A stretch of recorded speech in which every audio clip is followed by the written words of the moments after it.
오늘의 10분 말씀. 사사기 17장입니다. 6절 한 절 읽겠습니다. 그 때에는 이스라엘에 왕이 없었으므로 사람마다 자기 소견에 옳은 대로 행하였더라. 사사기 16장에서는 삼손의 최후를 살펴봤습니다. 그리고 사사기 17장서부터는 갑자기 달라진 말씀의 온도를 확인하실 수 있습니다. 무엇이 달라졌을까요? 사사기 시작부터 16장까지는 사사기의 4가지 패턴을 통해 이스라엘 백성들의 타락과 하나님의 신실한 은혜의 부분을 찾아볼 수 있었습니다. 하지만 17장부터 마지막 장 21장까지는 사사기의 특징 4가지 패턴이 사라지게 됩니다. 새로운 문학적 기법으로 우리들에게 말씀하고 계십니다. 그래서 다른 책을 갑자기 읽는 것과 같은 느낌을 주기도 합니다. 그것은 성령 하나님의 저자의 의도이십니다. 저자는 사라진 하나님의 임재를 강조하고 있습니다. 하지만 성령 하나님은 우리들에게 하고 싶은 말씀을 메아리로서 선포하고 계십니다. 그것은 17장 6절, 18장 1절, 19장 1절, 그리고 마지막 장인 21장의 마지막 절에 반복해서 말씀하고 계십니다. 그것은 바로 그 때에는 이스라엘에 왕이 없었으므로 사람마다 자기 소견에 옳은 대로 행하였다를 반복하며 말씀하고 계십니다. 여기서 말하는 왕은 인간 왕을 말하는 것이 아닙니다. 영적인 왕을 말하는 것입니다. 이스라엘의 죄악된 폭주를 통제할 수 있는 영적인 왕이 없다라는 것을 보여줍니다. 바로 그들 삶에 하나님이 없다라는 것입니다.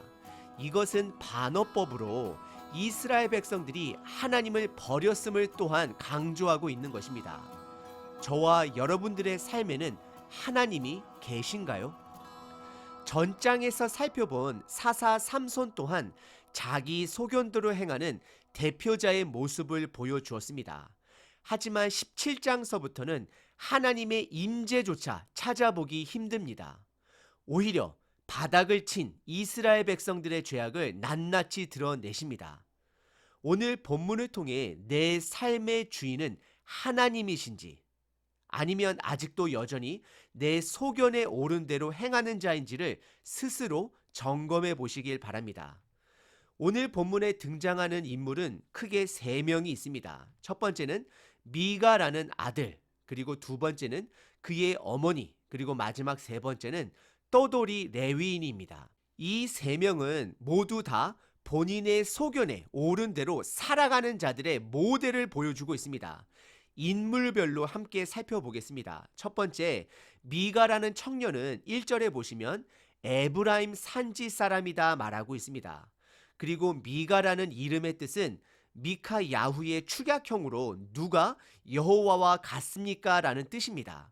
그의 이름에도 드러나다시피 그에게는 여호와 하나님이 없습니다. 단지 각자의 소견에 옳은 대로 스스로 하나님이 되어 누가 여호와 같습니까? 하며 살아가는 그들의 모습을 보여주고 있습니다. 그리고 두 번째는 미가의 어머니에 대해 살펴보겠습니다. 그의 어머니는 상당한 재력가입니다. 성경은 그의 어머님의 이름을 말하고 있지는 않습니다. 2절에 보시면 하루는 미가의 어머니가 은 1100개를 잃어버렸다라고 말합니다. 그리고 그녀는 그 돈을 훔쳐간 자를 저주하게 됩니다. 근데 범인은 바로 그녀의 아들 미가였습니다. 2절에 아들 미가가 어머니의 저주를 듣고 두려워하여 그 돈을 다시 어머니에게로 가지고 옵니다. 그리고 이해하지 못하는 말을 하게 되는데요. 그것은 2절 끝부분에 돈을 훔쳐간 그 자녀를 여호와의 이름으로 축복을 빌어줍니다. 어머니에게 있어서 그의 아들은 미가는 우상이 된 것입니다. 여러분들은 어떠하신가요? 혹시 우리가 우리들의 자녀들이 어떠한 상황 속에서도 무조건 그들만 복받기를 원하는 부모의 모습은 아닌지 점검해 보셔야 합니다. 그리고 이 사건을 십계명의 기준으로 보게 되면 아들 미가는 어머니의 재산을 탐한 자로서 부모를 공경하지 못한 다섯 번째 계명을 범한 자, 그리고 도둑질을 한 여덟 번째 계명을 어긴 자입니다. 그리고 미가의 어머님은 그 아들을 우상으로 여겼으므로 십계명의 첫 번째와 두 번째 계명을 어기게 된 것입니다. 그리고 3절부터 벌어지는 그들의 행동은 더욱더 기이하고 신흥 종교를 만들어가고 있음을 확인하게 됩니다. 어머니는 아들을 위하여 한 신상을 만들겠다 결단을 하고 4절에 은 200세계를 은 도장꾼에게 주어 한 신상을 새기고 부어 만들게 합니다. 이것은 출애굽기와 신명기 율법에 위배되는 사항들입니다. 그들은 신상을 찍어 버려야 하는데 지금 스스로 우상을 만들고 있습니다. 그리고 이어서 5절에 보시면 미가가 그 신상 이외에 추가적으로 에봇과 드라빔을 손수 만들게 됩니다. 그리고 그의 한 아들을 세워 제사장으로 세우게 됩니다. 참으로 이해하기 어려운 광경입니다. 어머님이 아들을 위해 만든 은 신상, 그리고 그 아들은 그 신상을 집에 모십니다. 즉, 본인의 집을 사원으로 만든 것입니다. 그리고 대제사장만 입는 에봇 또한 스스로 제작합니다. 그리고 드라빔 또한 만드는데요. 드라빔은 지금 시대로 말하면 부적입니다. 드라빔은 고대 당시 가족의 수호신으로 여기고 점치는 데 사용한 우상의 도구였습니다. 그리고 미가는 그의 아들을 제사장으로 세웁니다. 여러분들 이게 지금 뭐 하는 짓인가요? 저와 여러분들은 듣도 보지도 못한 종교의 형태를 지금 확인하고 있는 것입니다. 혼합 종교의 끝판왕을 보여주고 있는 것입니다. 그리고 그의 이런 행동의 목적은 너무나도 중요한데요. 본인 가족을 축복해 줄 신을 스스로 만들고 있는 것입니다. 여러분들, 축복은 좋은 것입니다. 하지만 그 축복은 남들과 나눌 때에 하나님의 의도대로 사용할 때에 축복이 되는 것입니다. 하나님께서 저와 여러분들에게 주시는 축복은 남들에게 흘러보내기 위한 축복입니다. 나에게만, 내 가정에게만 머무는 축복은 곧 썩어버릴 축복이 될 것입니다. 그래서 6절의 성경은 이들의 행동을 다음과 같이 정의하고 있습니다. 그 때에는 이스라엘에 왕이 없었으므로 사람들마다 자기 소견에 옳은 대로 행하였다라고 말하고 있습니다. 그리고 7절에 드디어 레위인 한 사람이 등장합니다. 그 레위인의 고향을 성경은 베들레헴이라 말하고 있습니다. 이것은 그가 거주할 곳에 있지 않고 여기저기 떠돌아다니는 자임을 말하고 있는 것입니다. 사사기 18장 30절에 보시게 되면 지금 오늘 본문에 나온 레위인이 모세의 아들 게르솜의 후손으로 추정할 수 있고, 이것은 그가 그핫의 후손임 또한 말하고 있습니다.